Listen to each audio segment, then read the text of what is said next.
Good morning, dear students. Welcome to physics classes by Guri sir. I hope all you are fine. Okay, so last time, as you know, we discussed the concept of inertia. Inertia means inability of a body to change its state of rest, motion, direction without any external force. याद है ना आपको?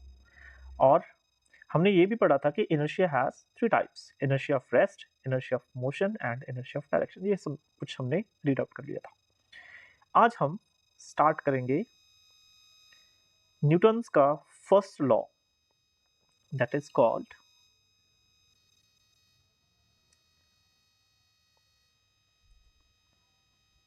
First law of Newton, और you can say that Newton's first law, same thing, first law of Newton. This Newton's first law is also known as law of inertia. ये आपको अभी समझ में आएगा कि इसे हम क्यों लॉ ऑफ इनर्शिया बोलते हैं. Why we call it law of inertia? देखो, न्यूटन ने ना फर्स्ट लॉ में बड़ी सिंपल सी बात बच्चों हमको मतलब उन्होंने बताई है. वो क्या है? वो यही है कि अगर कोई बॉडी रेस्ट में है तो वो रेस्ट में रहेगी, अगर कोई बॉडी मोशन में है तो वो मोशन में रहेगी, अगर कोई बॉडी एक पर्टिकुलर डायरेक्शन में मूव कर रही है तो वो उसी डायरेक्शन में मूव करती रहेगी. कब तक? जब तक उस पर आप कोई एक्सटर्नल फोर्स नहीं लगाओगे.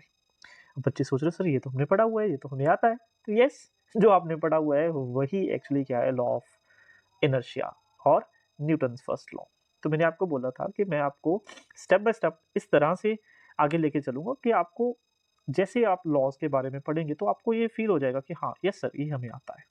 ठीक है, तो इसीलिए हम इसे क्या बोलते हैं, लॉ ऑफ इनर्शिया बोलते हैं, क्योंकि Newton's first law basically inertia को ही डिफाइन करने का काम करता है. वो हमें बताता है कि फोर्स क्या होती है. बोल रहे फोर्स इज अ पुश और पुल, force is an effort to change, try to change or actually change the state of rest, motion, direction. तो सिंपल. ठीक है जी. तो डेफिनेशन क्या लिखोगे, जो इनर्शिया की डेफिनेशन लिखते हैं वही सेम डेफिनेशन हम लिखेंगे फर्स्ट लॉ ऑफ न्यूटन में, और you can say that Newton's first law of motion. मैं लिख देता हूँ, और इसे ऐसा भी लिख सकते हैं हम, Newton's first law of motion. Exams में ये डेफिनेशन आती है. ठीक है, तो हल्के में नहीं लेना. ठीक है, ध्यान रखना है. तो डेफिनेशन क्या है, तो क्या लिखोगे, अकॉर्डिंग टू, रिस्पेक्ट तो देनी है ना क्योंकि न्यूटन बोल रहा है, तो अकॉर्डिंग टू न्यूटन ये लिखना है आपने. अकॉर्डिंग टू न्यूटन, अपना नेम नहीं लिखना. जब आप अपने तरफ से कुछ लॉ बना दोगे तो लिख सकते हो. फिलहाल तो हम न्यूटन की बात कर रहे हैं. तो according to Newton,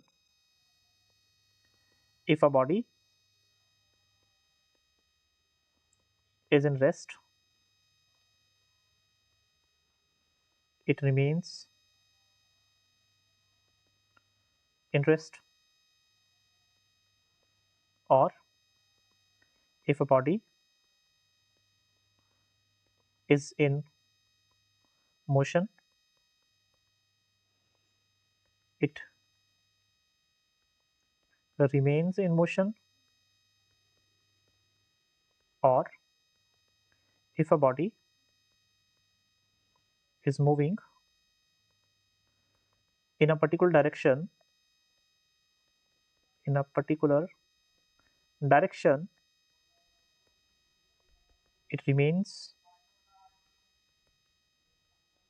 moving in that direction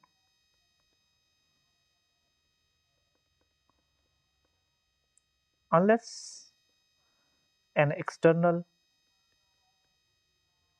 force acting on it. कब तक? जब तक उस पर कोई एक्सटर्नल फोर्स नहीं लगेगी, external force acting on it. ऐसे भी आप लिख सकते हो, और इसको अगर शॉर्ट में लिखना हो तो वो भी आप लिख सकते हो. क्या लिखोगे, according to Newton's first law, a body cannot change its state of rest, motion and direction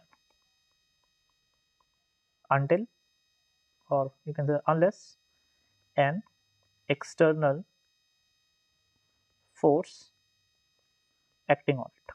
इस तरह से भी आप लिख सकते हो, जो भी आपको ठीक लगे वो ठीक, आप आपकी तरफ से वो ठीक है। ठीक है, तो न्यूटन्स फर्स्ट लॉ बेसिकली क्या डिफाइन करता है, फोर्स को डिफाइन करता है कि फोर्स क्या होती है। एक एफर्ट होता है जिससे आप किसी बॉडी की स्टेट चेंज कर सकते हो। And Newton first law is also known as law of inertia. Sometimes paper में क्वेश्चन आ सकता है कि स्टेट लॉ ऑफ इनर्शिया, तो बच्चे सोचते हैं कि ये क्या है, तो न्यूटन फर्स्ट लॉ का ही दूसरा नेम है लॉ ऑफ इनर्शिया। तो फर्स्ट जो लॉ है उसमें जो सबसे ज़्यादा इंपॉर्टेंट बात है वो ये आपने ध्यान रखना है, वो क्या है कि Newton's first law, Newton's first law define force, ये फोर्स को डिफाइन करती है जी। ठीक है, तो इस तरह से हमें पता चला कि फोर्स होती क्या है। फाइन, समझ आया? हाँ, सिंपल है, बहुत सिंपल है। ठीक है जी। अब बच्चे सोच रहे होंगे कि सर ठीक है, फोर्स तो पता चल गया क्या होती है, सर कैलकुलेट कैसे करें? तो बिल्कुल सही सोच रहे हो आप। अगर कोई स्टूडेंट आप में से ये सोच रहा है ना कि सर फोर्स को कैलकुलेट कैसे करना है, वो कौन बताएगा? तो वो न्यूटन ही बताएगा, वो न्यूटन का सेकंड लॉ बताएगा, वो नेक्स्ट हमने वही करना है। तो नेक्स्ट जो हम बात करेंगे वो करेंगे Newton second law of motion, Newton second law of motion. तो basically Newton second law of motion हमें ये बताता है कि किसी बॉडी पर आपने जो फोर्स एफर्ट किया वो कितना किया, उसकी वैल्यू क्या है। जैसे आपने सेवन्थ एट क्लासेस में सुना होगा कि 1 न्यूटन फोर्स लगती है जी, 2 न्यूटन फोर्स लगती है, 10 न्यूटन फोर्स लगती है, 15 न्यूटन फोर्स लगती है, 20 न्यूटन फोर्स लगती है। तो ये क्या है? ये है इसकी वैल्यू। कैसे कैलकुलेट करेंगे वो हम इस 11th क्लास में पढ़ेंगे। ठीक है, तो किसकी हेल्प से पढ़ेंगे? आंसर है न्यूटन सेकंड लॉ। ठीक है जी, तो न्यूटन सेकंड, अभी न्यूटन सेकंड लॉ को अच्छे तरह से अंडरस्टैंडिंग के लिए हमें एक और टर्म है जो वो पढ़नी पड़ेगी, पहले उसको अंडरस्टैंड करना पड़ेगा, फिर उसके बाद हमें न्यूटन सेकंड लॉ अच्छे से समझ लगेगा। तो फिलहाल हम न्यूटन सेकंड लॉ को एज सच यहीं छोड़ रहे हैं कुछ टाइम के लिए, परमानेंट नहीं छोड़ रहे हैं, कुछ टाइम के लिए, क्योंकि इसमें एक टर्म आती है जिसका नाम है मोमेंटम। हो सकता है आप में से कुछ स्टूडेंट हो जिनको नाइन्थ का ये कंसेप्ट याद होगा कि मोमेंटम कुछ पढ़ा था हमने, लीनियर मोमेंटम। तो जिन्होंने पढ़ा हुआ है वेल एंड गुड है, अगर नहीं पढ़ा हुआ तो मैं पहले वो एक्सप्लेन करता हूँ। उसके रिलेटेड भी काफ़ी जो कॉन्सेप्ट्स हैं वो काफ़ी इंपॉर्टेंट है, उसके बारे में बात करेंगे। उसके बाद न्यूटन सेकंड लॉ की जो डेफिनेशन है वो आपको बिल्कुल क्रिस्टल क्लियर हो जाएगी। ठीक है जी, तो मैंने टर्म का नेम लिया जी जिसका नाम है लीनियर मोमेंटम। लीनियर मोमेंटम, मैं मोस्टली बच्चों को देखता हूँ वो लीनियर मोमेंटम को ना रट्टा लगाते हैं, फिर उनको नहीं समझ लगती इसके बारे में, तो आगे चल के फिर कॉम्प्लेक्स कॉम्प्लेक्स कॉम्प्लेक्स होता रहता है, फिर बोलते हैं कि सर फिजिक्स बहुत टफ है।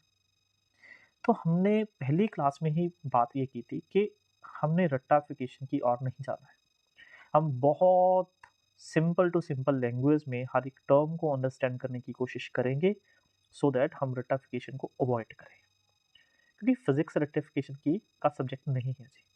ठीक है, इसमें जो भी कुछ है वो आपको अंडरस्टैंड करना पड़ेगा। अगर कर लोगे तो वो आपके दिमाग में, आपके ब्रेन में, आपके ज़हन में वो लाइफ टाइम सेव हो जाएगा। तो आप देखो कि आपने कुछ टाइम के लिए सेव करना है तो रट्टाफिकेशन की ओर जाओ। अगर आप चाहते हो कि नहीं सर हमने तो एक बार ही पढ़ना है बट अच्छे से पढ़ना है, सो दैट हमें दोबारा पढ़ना ना पड़े, तो अच्छी बात है कि अंडरस्टैंडिंग होनी चाहिए चीज़ों की। ठीक है, तो स्टार्ट करते हैं जी लीनियर मोमेंटम। तो लीनियर मोमेंटम देखो, लीनियर का मीनिंग क्या है? What is the meaning of linear? Linear means straight, linear means straight line, straight path.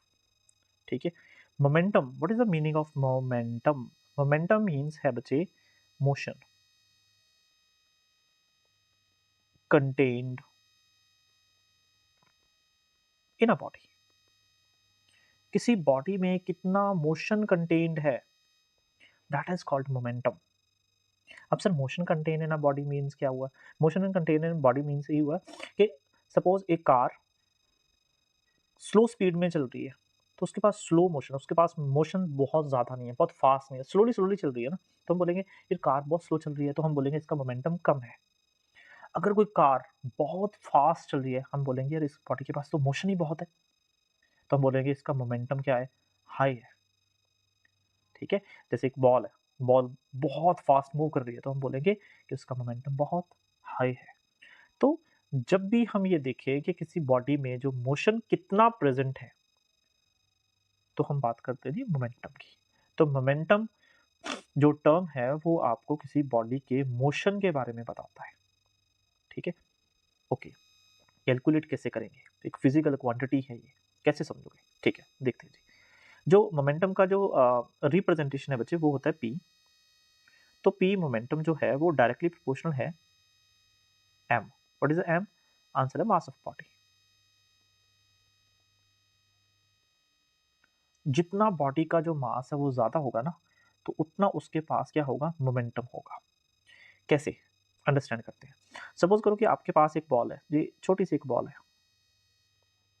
ठीक है? सपोज एक प्लास्टिक की बॉल है, ये प्लास्टिक बॉल। ठीक है? सपोज इसका जो मास है ना, मास सपोज है 10 ग्राम। हमने देखी ना छोटी छोटी मार्केट से जो बॉल्स मिलती हैं, तो वो एक छोटी सी बॉल होगी, हल्की सी बॉल।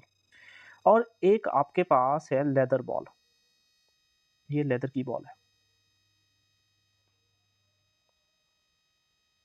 Leather ball. ठीक है? जिसका मास है जी सपोज 50 ग्राम, ज्यादा भी हो सकता है। ठीक है? तो अगर मैं आपको ये बोलूं कि सपोज ये आप इसके सामने यहां पर रुके हुए हो, ये प्लास्टिक वाली बॉल आपको हिट करे और ये लेदर वाली बॉल आपको हिट करे, हिट करने की जो स्पीड है वो सेम है। यहाँ पर सपोज जो हिट करने की स्पीड है वो है 10 मीटर पर सेकेंड, यहाँ पर भी कितनी है? 10 मीटर पर सेकेंड। मतलब एक स्पीड से दोनों बॉल्स आपको हिट कर रही है, तो कौन सी बॉल है जो आप पर ज्यादा इम्पैक्ट क्रिएट करेगी? कौन सी ऐसी बॉल है जिससे आपको ज्यादा चोट आएगी? यस सर, ये तो सिंपल है, जो लेदर वाली बॉल है उससे सर ज्यादा चोट लगेगी। तो यही तो मैं बोल रहा हूँ, जिसका मास ज्यादा होगा उसके पास मोमेंटम ज्यादा होगा, तो हम बोलेंगे कि लेदर की जो बॉल है उसके पास जो मोमेंटम है वो हायर है as compare to plastic ball. I hope कि आपको ये समझ लगा होगा। ठीक है? तो जितना मास इंक्रीज होता रहेगा ऑब्जेक्ट्स का, उतना उसका मोमेंटम क्या है? ज्यादा होता रहेगा। तो सर हम ऐसे भी सोच सकते हैं कि जो जिससे ज्यादा चोट लगती है तो उसका मोमेंटम ज्यादा होता है। बिल्कुल बिल्कुल, आप बोल सकते हो। तो ये होगी जी हमारे पास इक्वेशन नंबर 1। सेकेंड थिंग अगर बात करें, जो मोमेंटम है वो डायरेक्टली प्रोपोर्शनल है v। v is a velocity of the body, velocity of body. Velocity of body means, जैसे इसी एग्जांपल को मैं कुछ ऐसा कर दूं कि सपोज करो कि ये वाली बॉल, चलो हम दोबारा से इसको इरेज नहीं करेंगे, इसको ऐसे रहने दो। सपोज आपके पास ये एक और प्लास्टिक की बॉल है, ठीक है, जिसका मास कितना है? 10 ग्राम। सेम आइडेंटिकल बॉल्स है, ये भी प्लास्टिक की बॉल है। ठीक है जी? और ये आप इसके सामने यहाँ पर रुके हुए हो। अब मैं इस बॉल को आपकी तरफ थ्रो करूं with a very high speed, suppose 100 meter पर सेकेंड। तो थोड़ा सा फील करके देखो, एक तो बॉल आपकी तरफ आ रही है जिसकी स्पीड है 10 मीटर पर सेकेंड, वही बॉल आपकी तरफ आ रही है जिसकी स्पीड है 100 मीटर पर सेकेंड, मीन्स 10 टाइम्स ज्यादा स्पीड, ज्यादा वेलोसिटी से आ रही है। तो अगर आप अब कंपैरिजन करोगे तो डेफिनेटली आप बोलोगे कि सर अब ये बॉल जो ज़्यादा स्पीड से आ रही है ये हमें ज़्यादा चोट लगाएगी। इसका मीनिंग हम क्या बोलेंगे कि अभी इसके पास मोमेंटम ज़्यादा हो गया। बॉल तो वही थी, क्या चेंज हो गया? वेलोसिटी चेंज हो गई, उसकी स्पीड हमने बहुत ज़्यादा इंक्रीज कर दी। तो सर स्पीड इंक्रीज करने से भी मोमेंटम चेंज होता है? आंसर है यस। तो ये दो फैक्टर्स हैं जिनको आपने हमेशा ध्यान में रखना है कि जो लीनियर मोमेंटम है depends upon mass of the body and second thing is velocity of the body. Books में जनरल डेफिनेशन लिखी होती है, वो आपने पढ़ी होगी कि momentum is defined as the product of mass and velocity. But कैसे बना, क्या लॉजिक है, तो वो हम मैं कोशिश कर रहा हूँ कि आपको एग्जाम्पल के साथ थोड़ा सा फील करवा सकूँ। तो अगर इन दोनों इक्वेशंस को मैं कंबाइन करूँ फ्रॉम इक्वेशन 1 एंड 2, तो हम ये बोल सकते हैं P is proportional to M into V। Proportionality sign हटा के हम यूज करेंगे एक constant that is K MV। The value of K is equal to 1, so P is equal to MV। K equal to sir 1 क्यों ले लिया, तो ये आपको ध्यान में रखना होगा। जो भी फार्मूलाज ड्राइव करते हैं, ठीक है, तो उन फार्मूलाज को जिसने भी ड्राइव किया वो अपने अकॉर्डिंग कांस्टेंट की वैल्यू ऐड करता है, ठीक है, सो दैट प्रैक्टिकल रिजल्ट्स और थ्योरेटिकल रिजल्ट्स में कुछ भी वेरिएशन ना हो, ठीक है जी। तो ये बन गया जी हमारे पास formula which is very very important. इसमें से बहुत सारे क्वेश्चंस कॉम्पिटिटिव एग्जाम्स में, आपके स्कूल लेवल के एग्जाम्स में हमेशा आते हैं। तो यहीं से हम बनाएंगे डेफिनेशन। डेफिनेशन बहुत ईजी होगी। अगर आपको फॉर्मूला आता है तो डेफिनेशन बनाने में तो कोई मुश्किल ही नहीं है। फॉर्मूला क्या है, P equal to M V. M और वी की क्या है, प्रोडक्ट, तो यहीं से बना लेंगे हम। It is defined as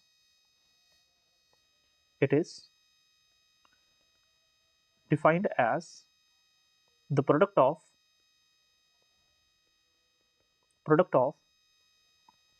mass and velocity. Simple. Momentum is defined as the product of mass and velocity. So simple. अब बच्चे इसको डेफिनेशन को रट्टा लगाते हैं, याद करते हैं बार बार। भाई, if you know momentum depends upon mass, momentum depends upon velocity, and the formula is P equal to mv, the definition is very simple. It is defined as the product of mass and velocity. ठीक है, तो हम रट्टाफिकेशन की ओर नहीं जाएंगे, मैं बार बार repeat कर रहा हूँ। ओके नाउ, ठीक है सर, फॉर्मूला तो पता चल गया। अब इसमें वैल्यूज पुट करके हम मोमेंटम भी निकाल लेंगे। ठीक है सर, ये तो हमें मल्टीप्लाई करना आता है, पर सर हम इस मोमेंटम को मेजर किस यूनिट में करेंगे?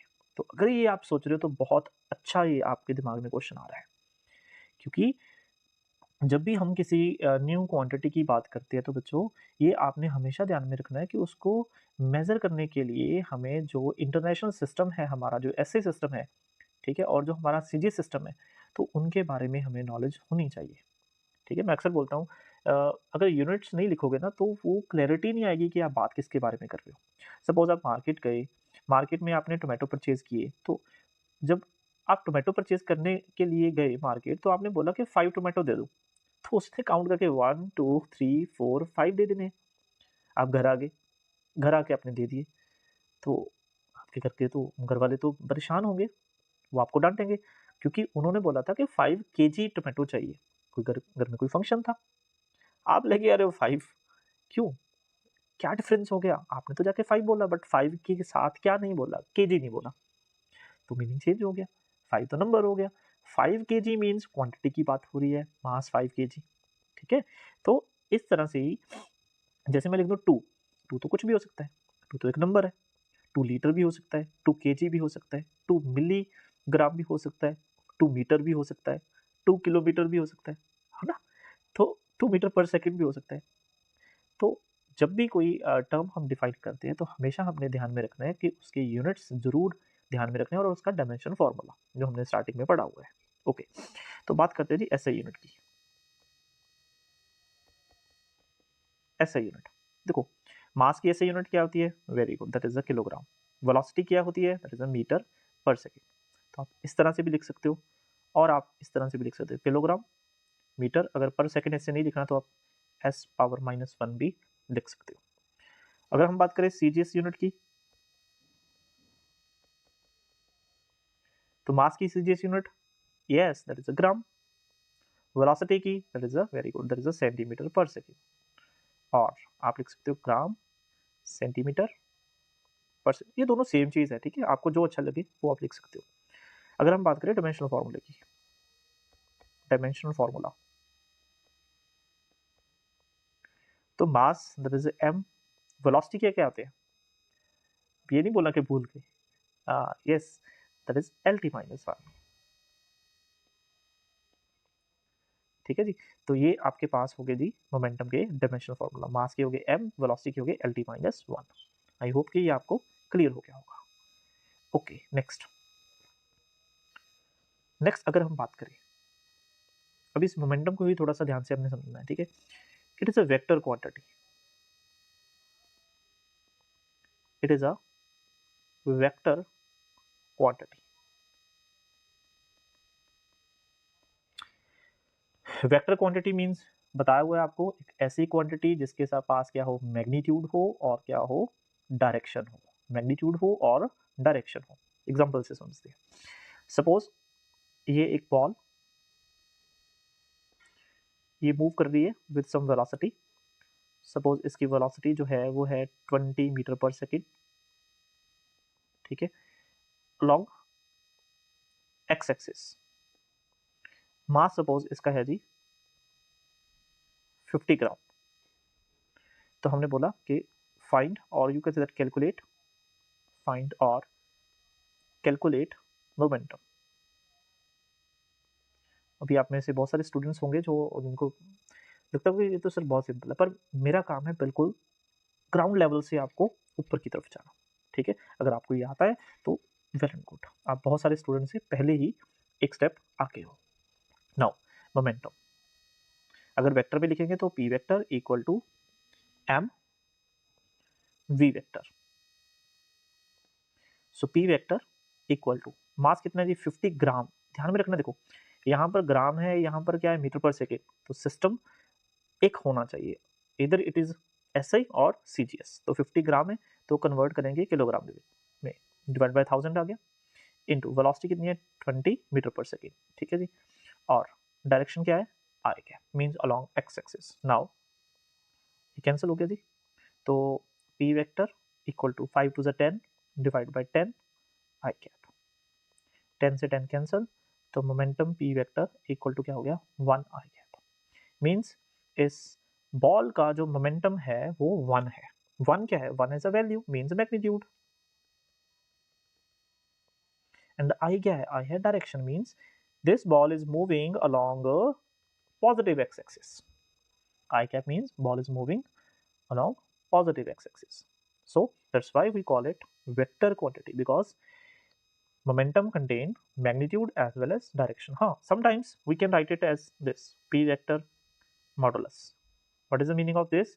कि हम डायरेक्शन को इग्नोर कर रहे हैं, तो p अगर वेक्टर नहीं लिखोगे तो हम उसका ओनली मैग्नीट्यूड भी फाइंड आउट कर सकते हैं, ये हमारी चॉइस है। और ये क्वेश्चन की चॉइस भी हो सकती है कि सपोज क्वेश्चन में आपको डायरेक्शन पूछा ही नहीं तो हम क्यों बताएंगे, ठीक है। बट इसका मीनिंग ये नहीं हो गया कि ये scalar quantity, it is a vector quantity, it have two informations, magnitude as well as direction. So हमने क्या पढ़ा, मैं दोबारा से इसको थोड़ा सा रिकैप्चुलेट कर देता हूँ। हमने पढ़ा linear momentum. Linear momentum two quantities पर डिपेंड करता है, first is mass and second thing is velocity, दोनों के डायरेक्टली प्रोपोर्शनल है। अगर किसी बॉडी का मास इंक्रीज होगा तो उसका मोमेंटम इंक्रीज होगा। अब मास इंक्रीज होने का मतलब ये नहीं है कि एक बॉडी ही का ही मास इंक्रीज हो रहा है, ये तो नहीं हो सकता, क्योंकि आपने law of conservation of mass पढ़ा हुआ है। तो सर क्या मीनिंग है फिर, मेरे कहने का मतलब ये है कि सपोज एक बॉल है और एक सपोज आपके पास फुटबॉल है, तो बॉल का मास कम होगा, फुटबॉल का मास क्या है ज्यादा है। तो फुटबॉल अगर बॉल का कंपैरिजन करोगे तो फुटबॉल का जो मोमेंटम है वो ज्यादा होगा। सपोज एक साइकिल है, एक ट्रेन है, तो डेफिनेटली ट्रेन का जो मास है वो बहुत ज्यादा है साइकिल से, तो ट्रेन का मोमेंटम क्या होगा ज्यादा होगा as compare to bicycle. But the condition is if both have same velocity, ये भी ध्यान रखना क्योंकि सेकंड फैक्टर वेलोसिटी पर भी डिपेंड करता है। And second thing is momentum is directly proportional to velocity. Suppose आपने दोनों बॉडीज के मास इक्वल ले लिए, सपोज दो आप आइडेंटिकल बॉल्स की बात कर रहे हो बट उनके वेलोसिटी डिफरेंट है, तो जिसकी वेलोसिटी ज्यादा उसका मोमेंटम ज्यादा होगा। सपोज आप टू आइडेंटिकल ट्रेन्स की बात कर रहे हो तो दोनों का मास तो सेम है, दोनों में से जिसकी वेलोसिटी ज्यादा होगी उसका मोमेंटम ज्यादा होगा, जिसकी वेलोसिटी कम होगी उसका मोमेंटम कम होगा, ठीक है। तो ये फॉर्मूले में हम क्या करते हैं, दो से ज्यादा बॉडीज का कंपैरिजन करके फिर मोमेंटम को कोरिलेट करते हैं। तो उसका फॉर्मूला हमारे पास आ गया P equal to M V, K की वैल्यू 1 होगी, तो यहाँ से हमने डिफाइन कर लिया कि product of mass and velocity, very simple, ऐसे यूनिट किलोग्राम मीटर पर second, CGS gram centimetre per second, dimensional formula ml/t-1 and very important it is a vector quantity, it is a vector quantity. I hope कि ये आपको समझ लग गया होगा। ये हमने एग्जांपल कर ली, ओके। इसके बाद इसके जो ग्राफ है वो काफ़ी इंपॉर्टेंट है, यहीं पर इसको उसको हम मतलब अंडरस्टैंड करते हैं, ठीक है, so that Newton second law आपको बहुत अच्छे से क्लियर हो जाए। तो अगर मैं बात करूं plot a graph between momentum and velocity if mass equal to constant. ये देखो जैसे मैंने अभी आपको एक्सप्लेन किया, मास कांस्टेंट मींस कि टू ऐसी बॉडीज हैं जो बिल्कुल आइडेंटिकल हैं बट उनका क्या सेम नहीं है, वी सेम नहीं है, तो कैसे चलोगे? देखो कैसे ग्राफ प्लॉट करोगे। So suppose along y-axis we consider p and along axis this is v. Now we know that p equal to mv. Now m is a constant, so we can see that p is proportional to v. तो हमने graph की class में पढ़ा हुआ है अगर दोनों की पावर क्या है, पॉजिटिव है और 1-1 की रेशियो है, ठीक है, तो ग्राफ हमेशा क्या बनता है, स्ट्रेट लाइन। मींस अगर मैं बोलूं कि अगर वेलोसिटी 0 है देन मोमेंटम कितना होगा, 0। सिंपल सी बात है। अगर कोई बॉडी चल ही नहीं रही है, वो रेस्ट पर है, तो उसका मोमेंटम 0। तो स्टार्टिंग कहाँ से करोगे? ग्राफ में हमेशा जो इंपॉर्टेंट होता है वो होता है स्टार्टिंग पॉइंट। तो मोमेंटम होगा जी 0 कब, अगर वेलोसिटी 0 है। तो जैसे जैसे वेलोसिटी इंक्रीज होती चलेगी, सपोज वेलोसिटी इंक्रीज हुई तो मोमेंटम इंक्रीज हो जाएगा, तो हम यहाँ पर एक पॉइंट लगा सकते हैं। फिर वेलोसिटी इंक्रीज हुई उतना मोमेंटम इंक्रीज हो जाएगा। क्यों? बिकॉज दोनों जो है वो डायरेक्टली प्रोपोर्शनल। तो इसका ग्राफ कैसे बनेगा? आंसर है स्ट्रेट लाइन। ठीक है, तो ये क्वेश्चन भी काफी इंपॉर्टेंट है। अगर कोई बॉडी एट रेस्ट पर है तो उसका मोमेंटम बताओ जी कितना होगा? आंसर है 0। उसके पास कोई मोशन ही नहीं है तो मोमेंटम 0 हो गया। ओके, अब अगर इसकी मैं कोई एग्जांपल की बात करूं, कैसे एग्जांपल्स आप एग्जांपल के साथ समझ सकते हो, तो ये देखो, सपोज करो कि आपके पास यहाँ पर है कार ए, ये है कार बी। सपोज कार ए जो है, जो आपके पास कार ए है, उसका जो मास है वो है सपोज 50 kg। जो कार बी है उसका भी मास कितना है? 50 kg। मीन्स दोनों आइडेंटिकल कार्स हैं। जो कार ए है, जो उसकी जो वेलोसिटी है, मैं यहाँ पे ए लिख देता हूँ, यहाँ पर बी लिख देता हूँ। ए की जो वेलोसिटी है वो है 50 मीटर पर सेकेंड। जो बी कार की वेलोसिटी है वो सपोज है 100 मीटर पर सेकेंड। देखो हम दो बॉडीज के मोमेंटम का कंपैरिजन कर रहे हैं, बट कंपैरिजन इस तरह से है कि मास तो सेम है। अगर मैं मोमेंटम इनका कैलकुलेट करूं, ए बॉडी का मैं मोमेंटम लिखूं, तो क्या होगा? Mass of A, velocity of A. Mass कितना है? 50, वेलोसिटी कितनी है? 50, तो ये बन जाएगा 2500 यूनिट्स किलोग्राम मीटर पर सेकेंड। अगर मैं बी कार का मोमेंटम फाइंड आउट करूं, M of B, V of B, तो मोमेंटम जो होगा बी कार का वो होगा 50 इंटू 100, तो बी इज इक्वल टू, ये बन गया 5000। ये देखो चेक करो, क्या दोनों सेम है? क्या दोनों सेम है? नहीं सर, सेम तो नहीं है।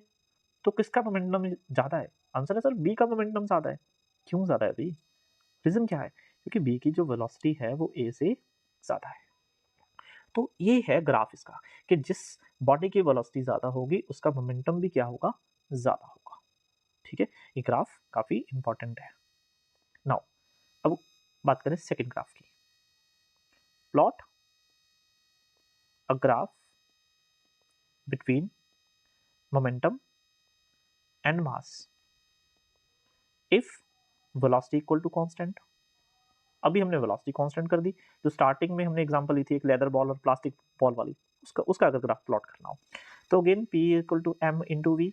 वी तो कांस्टेंट है जी, तो हम ऐसे लिख सकते हैं p proportional to m। Again powers क्या है? 1-1, तो ये तो सर सिंपल है, इसका भी ग्राफ क्या बनेगा? Straight line. बिल्कुल सही बोल रहे हो। ठीक है, अभी आपको जो टर्म्स है वो क्लियर होने लगी ना, तो बोल रहे हो सिंपल है। ठीक है, ओके। थर्ड, इफ जो, और वी कैन से दैट, ऐसे लिखो, plot a graph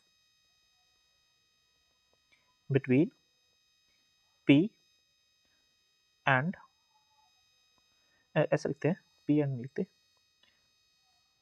between m and v if p equal to constant. Sir ये क्या लिख दिया? मोमेंटम को कांस्टेंट कर दिया, ग्राफ m और v के इन बिटवीन कैसे बनाएंगे? तो ये ग्राफ बहुत सिंपल है, बट बच्चे इसमें मिस्टेक करते हैं। वो मिस्टेक करेंगे जो रेक्टिफिकेशन की ओर जाते हैं। तो कैसे? देखो, फॉर्मूला पता है? फॉर्मूला लिखो, p equal to mv। Simple, p equal to mv। Now क्या कांस्टेंट है? p, तो लिख दो कांस्टेंट, क्या दिक्कत है? Constant equal to mv। अब सर क्या करें? तो कुछ नहीं करना जी, तो किसी एक टर्म को डिनोमिनेटर में ले जाओ। अभी m और v का क्या रिलेशन हो गया, तो m और v का जो रिलेशन है वो हो गया इनवर्स का। अरे सर वेरी गुड, ये ठीक है। तो अब कैसे ग्राफ प्लॉट करें, ठीक है जी। तो this side suppose v, this side suppose m, और y एक्सिस के अगर आप m भी लिख सकते हो, यहाँ पर भी लिख सकते हो, कोई प्रॉब्लम। अब ये देखो इनवर्स का मतलब क्या था, ये तो पावर 1 है, v की पावर क्या है -1। मैंने बहुत अच्छी तरह से आपको ये बताया हुआ है, अगर पावर्स +1 -1 हो तो ग्राफ कैसा बनता है, आंसर है हाइपरबोला। कैसा ग्राफ बनेगा, हाइपरबोला। थोड़ा सा दोबारा बना देते हैं अच्छे से, लाइक दिस। अब इसका मीनिंग समझो, मीनिंग क्या है, इसका मीनिंग ये है कि अगर कोई बॉडी जिसका मास बहुत कम है तो उसको जो वेलोसिटी है बहुत हाई रखनी पड़ेगी, सो दैट उसका क्या कांस्टेंट हो जाए, उसका मोमेंटम कांस्टेंट हो जाए। जिस बॉडी का मास बहुत ज़्यादा है तो उसको अपनी स्पीड, उसको अपनी वेलोसिटी बहुत कम करनी होगी, सो दैट क्या कांस्टेंट रहे, मोमेंटम। सर समझ नहीं आया, कोई बात नहीं, मैं एक एग्जांपल से समझाता हूँ। देखो हम बात करते हैं, सपोज हमारे पास एक है कार ए, एक हमारे पास है कार बी। आप कार के अलावा कुछ और भी कंसिडर कर सकते हो, एक ऐसा कुछ नहीं कि मेरे को कार्स अच्छी लगती है, इन जनरल वैसे एग्जांपल मैंने ले ली। तो कार ए का मैंने बोला कि जो मोमेंटम है ना, जो मोमेंटम है वो है सपोज 1000 किलोग्राम मीटर पर सेकेंड, कार ए का। जो कार बी है उसका भी मोमेंटम कितना है, 1000 किलोग्राम मीटर पर सेकेंड। अगर दोनों का मोमेंटम सेम है तो इसका मीनिंग ये नहीं है कि दोनों का जो मास और वेलोसिटी है वो भी सेम ही होना चाहिए, ये जरूरी नहीं है। कंडीशन हमारे पास ये है कि ए कार का जो मास है वो सपोज वो आपके पास है 500 kg, और कार जो बी है उसका जो मास है वो है सपोज 1000 kg। अभी बी कार का मास हमें दिख रहा है कि ए से ज्यादा है, तो मोमेंटम सेम करने के लिए हमें क्या करना होगा कि जो कार ए है ना, कार ए को हमें ज्यादा स्पीड से दौड़ाना होगा और कार बी को कम स्पीड से दौड़ाना होगा। मींस अगर मैं ये कहूं कि इसकी स्पीड सपोज है 2 मीटर पर सेकेंड और बी की जो स्पीड है वो मैं लिख लूं 1 मीटर पर सेकेंड, तो ए का मोमेंटम दोनों को मल्टीप्लाई कर दो, 5 इंटू 2 बन गया ना, ये देखो 1000 किलोग्राम मीटर पर सेकेंड। अगर इस साइड हम मोमेंटम देखें तो 1000 इंटू 1 अगेन 1000। ठीक है सर, सेम तो आ गया, बट सेम तो आ गया, ठीक है। अंडरस्टैंडिंग के लिए आपको एग्जांपल बताइए, तो ये ग्राफ जो हमने बनाया था ना, ये देखो ये वाला ग्राफ, ध्यान से देखो इसको। तो हम क्या बोल रहे हैं कि जिस कार का मास कम है उसको वेलोसिटी ज्यादा अचीव करनी होगी, इसके लिए मोमेंटम को कांस्टेंट करने के लिए, और जिसका मास ज्यादा है उसको वेलोसिटी कम रखनी होगी मोमेंटम को कंजर्व करने के लिए, कांस्टेंट करने के लिए। ये देखो बी का मास ज्यादा है बट उसकी वेलोसिटी कम है, ए का मास कम है बट उसकी वेलोसिटी क्या है, ज्यादा है, बट दोनों का मोमेंटम क्या है, मोमेंटम तो सेम है, तभी सेम होगा। ये ग्राफ का मीनिंग है। अब बच्चे समटाइम क्या सोचते हैं, वो ये सोचते हैं कि जैसे जैसे मास इंक्रीज हो रहा है वेलोसिटी कम हो रही है, और जैसे जैसे वेलोसिटी इंक्रीज हो रही है मास कम हो रहा है। तो वो ये भूल जाते हैं कि मास तो चेंज नहीं होता ना, मास तो कांस्टेंट है। तो वो एक बॉडी पर ही ये जो रिलेशन है वो अप्लाई करते हैं, जिसकी वजह से वो उनको उनको क्लैरिटी नहीं आती। फिर वो सोचते हैं कि वेलोसिटी इंक्रीज होगी मास डिक्रीज हो गया, तो मास का जो कंजर्वेशन का जो मोमेंटम का जो सॉरी कंजर्वेशन ऑफ मास का जो लॉ है वो फेल हो गया। तो इस तरह से इसको इंटरप्रेट नहीं करना। ये ग्राफ, ये रिलेशन कब अच्छे से आपको अंडरस्टैंड होगा, जब आप बात करोगे टू बॉडीज की। टू बॉडीज की मीन्स जिस दो बॉडीज का मोमेंटम सेम तब हो सकता है अगर उन दोनों बॉडीज कि अगर मासेस डिफरेंट है तो उसकी जो वेलोसिटीज भी क्या होंगी, डिफरेंट होगी। कम मास वाली बॉडी ज्यादा वेलोसिटी से चलेगी और ज्यादा मास वाली बॉडी कम वेलोसिटी से चलेगी, तो उन दोनों का मोमेंटम सेम होगा। ठीक है। अगर इसको मैं एक और एग्जांपल से समझाऊं, सपोज एक ट्रेन है, ठीक है। अब हमें पता है ट्रेन का मास तो बहुत ज्यादा है, तो ट्रेन बहुत स्लोली स्लोली चल रही है। अगर ट्रेन बहुत स्लोली भी चलेगी तो भी उसका मोमेंटम ज़्यादा होगा, क्योंकि उसका मास बहुत ज़्यादा है। आप ट्रेन के आगे खड़े हो जाओ, ट्रेन बहुत स्लो आ रही है तो आपको चोट लगेगी।